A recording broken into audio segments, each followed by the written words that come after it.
Hello दोस्तों, नमस्कार। कैसे हो? तो अपन चर्चा कर रहे थे राजस्थान की नदियों की। और राजस्थान की नदियों में अपन अरब सागर की ओर जाने वाली नदियां पढ़ ली है। आइए अब देखते हैं आंतरिक प्रवाह की नदी, है ना। आंतरिक प्रवाह की नदियां, आंतरिक प्रवाह या इन्हीं को कहते हैं रोंडित। इन्हीं को क्या कहते हैं? रोंडित। ये नदियां अपना जल समुद्र में नहीं ले जा पाती है, बीच रास्ते में समाप्त हो जाती है। इसलिए इनको क्या कहा जाता है? आंतरिक प्रवाह की नदियां कहा जाती है। तो आइए अपन अब देखते हैं कि राजस्थान में कौन कौन सी नदियां आंतरिक प्रवाह की नदियां हैं, है ना। ये राजस्थान का नक्शा है। इधर उत्तर, ये दक्षिण, पश्चिम और पूर्व, ठीक है ना। उत्तर, दक्षिण, पूर्व, पश्चिम। उत्तर में जो जिला है उस जिले का नाम है गंगानगर, और इधर हनुमानगढ़, है ना। हनुमानगढ़, गंगानगर। अब देखिएगा, एक नदी निकलती है जिस नदी का नाम है घग्गर नदी। क्या नाम है? घग्गर नदी।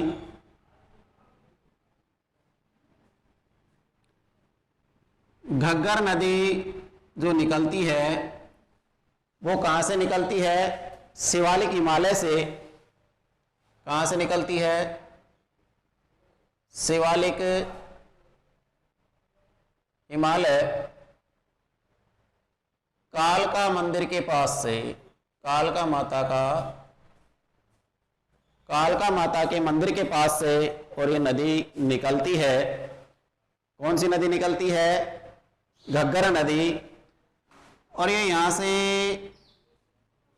पंजाब होती हुई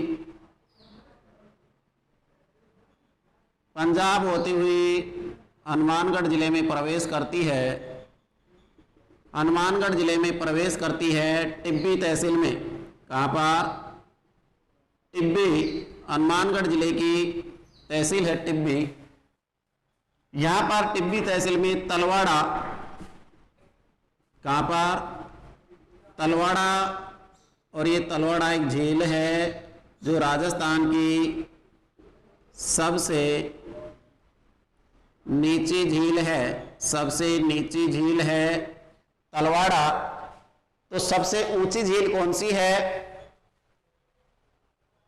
सबसे ऊंची झील दोस्तों बताइएगा। सबसे ऊंची झील है नक्की झील, सिरोही में। और सबसे नीची झील है तलवाड़ा झील। कहां पर? हनुमानगढ़ में। और एक है तिलवाड़ा। वो तिलवाड़ा कहां पर है? बाड़मेर में है, ध्यान रखिएगा। तो तलवाड़ा से ये राजस्थान में प्रवेश करती है टिब्बी में, और फिर ये नदी आगे बढ़ती है। क्या आगे बढ़ती है? अपन बात कर रहे हैं घग्गर नदी की, है ना। इसको मिटा दूं क्या? हनुमानगढ़ में प्रवेश किया। अब ये हनुमानगढ़ में प्रवेश करती है और आगे चलती है। आगे चलने पर इस नदी पर हनुमानगढ़ में एक दुर्ग है। उस दुर्ग का नाम है भटनेर का दुर्ग। क्या नाम है? भटनेर का दुर्ग। भटनेर दुर्ग, इसके बारे में कुछ एक दो बातें जान लेते हैं। विस्तार से तो चर्चा करेंगे जब अपन दुर्गों के बारे में पढ़ेंगे। आइए, भटनेर जो दुर्ग है ये भाटियों के द्वारा बनवाया गया था। भूपत भाटी ने इसको बनवाया, भाटियों के द्वारा बनवाया गया, भटनेर दुर्ग कहा जाने लगा। और इसका जो शिल्पी था, भटनेर दुर्ग का शिल्पी वो कौन था? शिल्पी जो था वो था केकैया। कौन था? केकैया सबसे प्राचीन, राजस्थान का सबसे प्राचीन दुर्ग है। सबसे प्राचीन दुर्ग कौन सा है? भटनेर दुर्ग। इसी दुर्ग पर सर्वाधिक, इसी दुर्ग पर क्या हुए? सर्वाधिक विदेशी आक्रमण। इसी दुर्ग पर सर्वाधिक क्या हुए? विदेशी आक्रमण कौन से दुर्ग पर हुए? भटनेर दुर्ग। कौन सा? भटनेर दुर्ग। अरे दोस्तों, तुम यार लाइक करो, सब्सक्राइब करो और अपने दोस्तों के साथ शेयर करो दबा के, है ना। सर्वाधिक विदेशी आक्रमण इसी दुर्ग पर हुए। और इसकी एक खास बात यह है कि हिंदू महिलाओं के साथ साथ, हिंदू महिलाओं के साथ,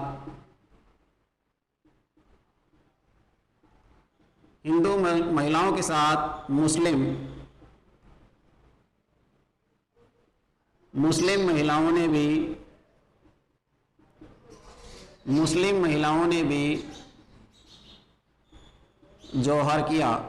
मुस्लिम महिलाओं ने भी क्या किया? जौहर किया। मुस्लिम महिलाओं ने भी यहां पर क्या किया? जौहर किया, तैमूर लंग के समय। बात समझ में आ रही है क्या?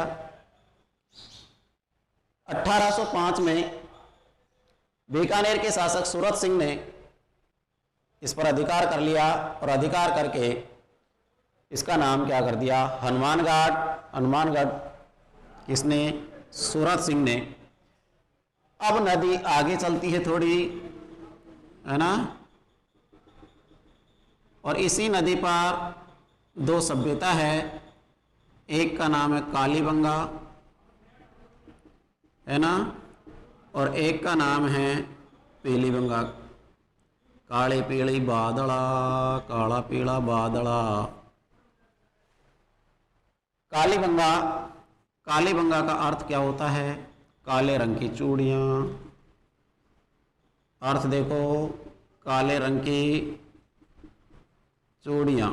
सभ्यताओं से तो कोई एग्जाम छूटती नहीं है, पक्का क्वेश्चन आता ही आता, चाहे राजस्थान पुलिस हो, एसआई हो, रीट हो, ग्राम सेवक हो, कोई सा भी पटवार हो, फिक्स है, सभ्यताओं से प्रश्न आना है। कहते हैं कि आप जिद करना सीखो। क्या? जिद करना सीखो। और जो लिखा नहीं है मुकद्दर में, जो लिखा नहीं है मुकद्दर में, उसे हासिल करना सीखो। तो जिद जिसने कर ली, जिसने ठान ली, जिसने अपने मन में कि मुझे नौकरी लगना है, चाहे कितनी ही विकट परिस्थितियां मेरे सामने आए, कितनी ही बाधाएं आए, उन बाधाओं को मैं आराम से, हंसी खुशी से पार कर जाऊंगा। कोई मुझे किसी प्रकार की टेंशन नहीं, कोई किसी प्रकार की बाधा मुझे रोक नहीं सकती, अगर मन में जिद है, ठान ली तो। आइए, काले रंग की चूड़ियां, कालीबंगा का अर्थ है।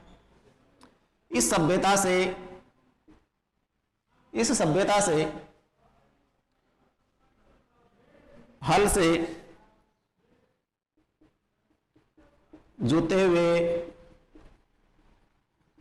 जुते हुए खेत के निशान मिले, है ना, हल से जुते हुए खेत के निशान मिले, लकड़ी की नालियों के निशान मिले, है कि नहीं है दोस्तों।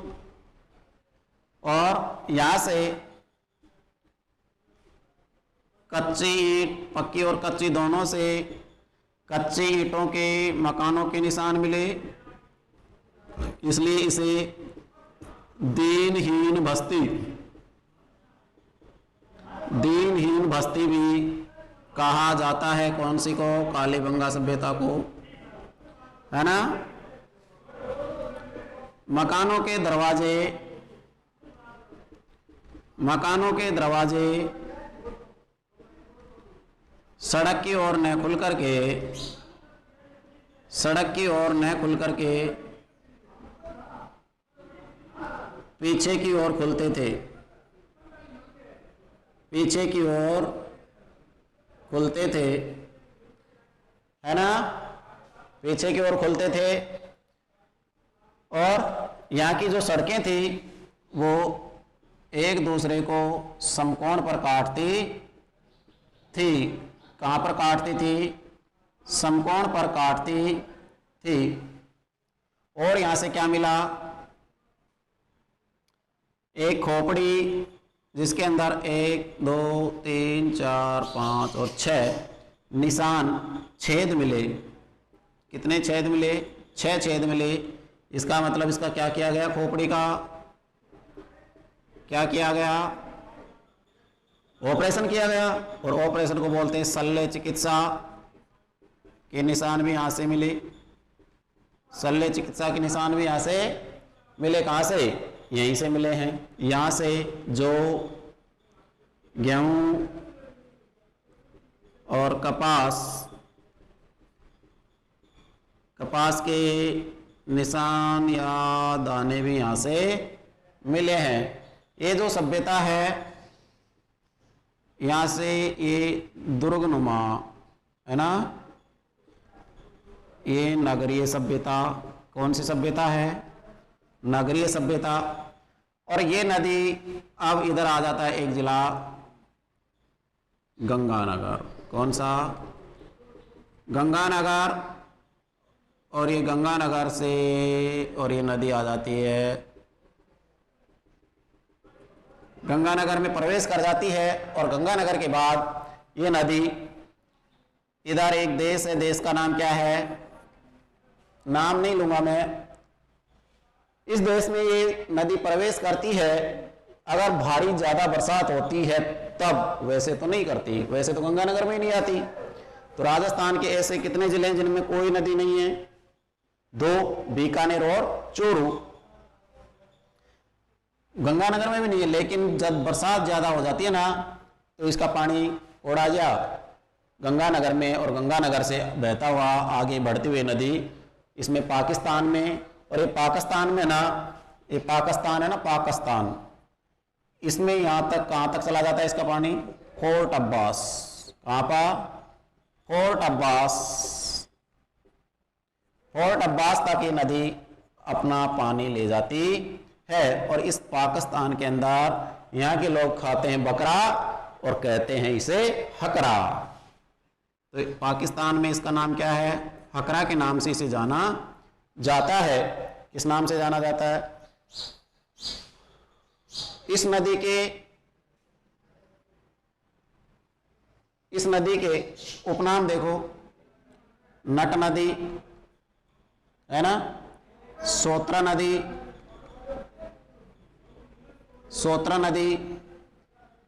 मृत नदी, नट नदी, सोत्रा नदी, मृत नदी। इसमें जो इसका जो भाव क्षेत्र है, इसके जो पार्ट हैं उसको नाली कहा जाता है हनुमानगढ़ और गंगानगर में, है ना। और इसकी जो लंबाई है वो कितनी है? 465 किलोमीटर। कितनी है? 465 किलोमीटर इसकी लंबाई है। इसे राजस्थान का शोक कहते हैं। इसे क्या कहते हैं? राजस्थान का शोक। कौन सी नदी? नट नदी। नट नदी बोले तो घग्गर नदी। तो फिर बिहार का शोक देखो, बिहार का शोक कौन सी नदी को कहा जाता है? लिखिएगा दोस्तों, कोसी नदी को। बंगाल का शोक,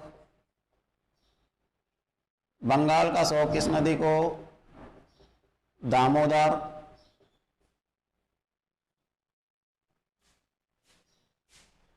है ना। और चीन का हांगो। अलवर